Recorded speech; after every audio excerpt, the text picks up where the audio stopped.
kami akan membahas tentang salah satu aspek penting dalam ekonomi, yaitu supply and demand. Nah, apa itu supply and demand? Dalam bahasa Indonesianya, supply and demand adalah permintaan dan penawaran. Konsep ini kita bisa lihat dalam kehidupan sehari-hari. Contohnya, harga cabai yang naik, tiket konser yang cepat terjual habis, dan diskon besar-besaran di marketplace. Sebelum itu, perkenalkan, nama saya Muhammad Geiza Advan Nasution dengan NIM 2404034142. Perkenalkan, nama saya Jason Abraham Lusitonga dengan NIM 2404033136. Halo semua, perkenalkan nama saya Raihan Ardiansyah dengan NIM 24040310. Mari kita mulai dari definisinya. Pertama, ada penawaran atau supply, yaitu jumlah barang atau jasa yang ingin dan mampu dijual oleh produsen pada berbagai tingkat harga. Lalu, terdapat permintaan atau demand, yaitu jumlah barang atau jasa yang ingin dan mampu dibeli oleh konsumen pada berbagai tingkat harga. Nah, jadi singkatnya itu, supply atau penawarannya itu berasal dari produsen, dan permintaan atau yang kita bisa bilang dengan demand itu berasal dari konsumen. Nah, yang kita bahas pertama ini tentang hukum permintaan atau demand. Bunyinya, semakin tinggi harga suatu barang, maka akan semakin sedikit jumlah barang yang akan diminta. Sebaliknya, jika semakin rendah harga suatu barang, maka akan semakin tinggi jumlah barang yang akan diminta. Contoh sederhananya, tiket bioskop. Nah, kalau harga tiket bioskop itu naik 2 kali lipat, orang akan lebih memilih untuk tidak nonton bioskop atau untuk spend uangnya untuk yang lain, kebutuhan lainnya.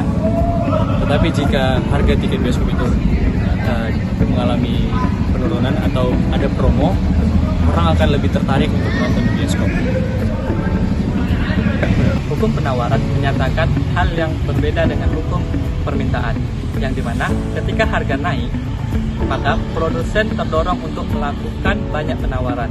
Contohnya, ketika harga cabai naik, maka para petani berlomba-lomba menanam dan menghasilkan produksi cabai yang banyak dan menjual lebih banyak. Namun, ketika harga cabai turun drastis, banyak para petani yang enggan untuk menanam cabai. Nah, di mana supply and demand ini bertemu? Disinilah muncul titik keseimbangan atau bisa disebut juga dengan equilibrium. Titik keseimbangan adalah jumlah harga dan barang yang dianggap paling pas. Nah, itu tuh contohnya seperti jumlah barang yang ingin diminta oleh konsumen itu sama seperti jumlah barang yang ditawarkan oleh produsen. Contohnya tuh begini, kalau harga terlalu tinggi, maka pembeli menjadi sedikit dan stok barang tuh menjadi menumpuk. Kalau harga terlalu rendah, maka barang cepat habis dan produsen itu enggan menjual banyak.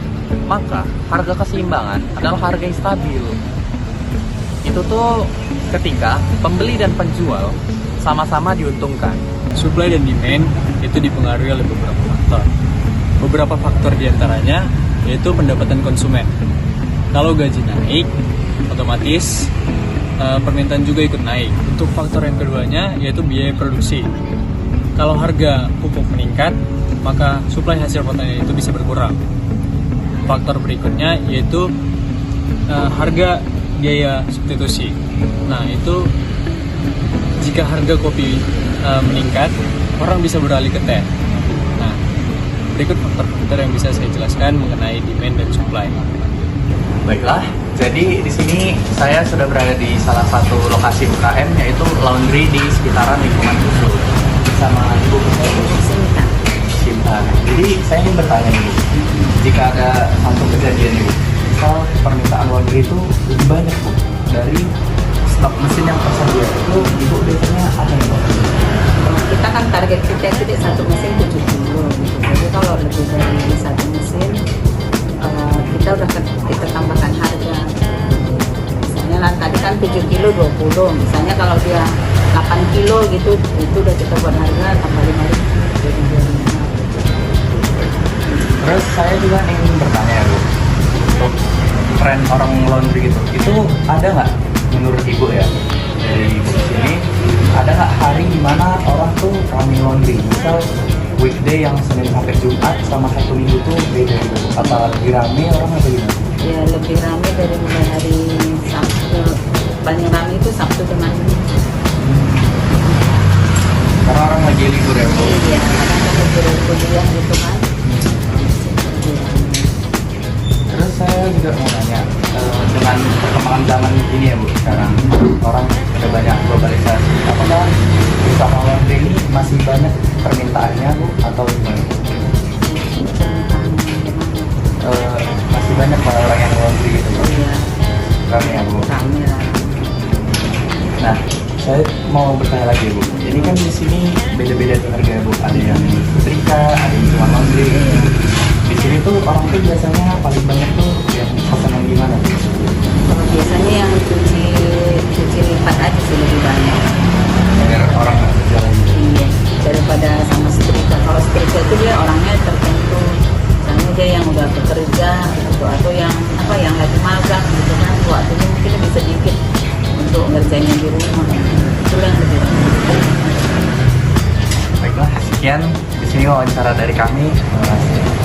Permintaan merupakan keinginan konsumen untuk membeli barang atau jasa, sedangkan penawaran adalah jumlah barang atau jasa yang disediakan oleh produsen. Menurut hukum permintaan, kenaikan harga akan menurunkan jumlah permintaan. Sementara, hukum penawaran menyatakan bahwa kenaikan harga akan mendorong produsen untuk meningkatkan jumlah barang yang ditawarkan. Titik keseimbangan tercapai ketika permintaan dan penawaran bertemu pada harga tertentu. Perubahan di pasar bersifat dinamis karena dipengaruhi oleh berbagai faktor dari sisi permintaan maupun penawaran. Dengan memahami konsep ini, kita dapat menjelaskan fluktuasi harga sekaligus memperkirakan pergerakan pasar di masa depan. Sekian dari video ekonomi teknik kami tentang supply and demand. Semoga video yang dapat kami tampilkan dapat bermanfaat. Jika ada salah kata, kami mohon maaf. Wassalamualaikum warahmatullahi wabarakatuh.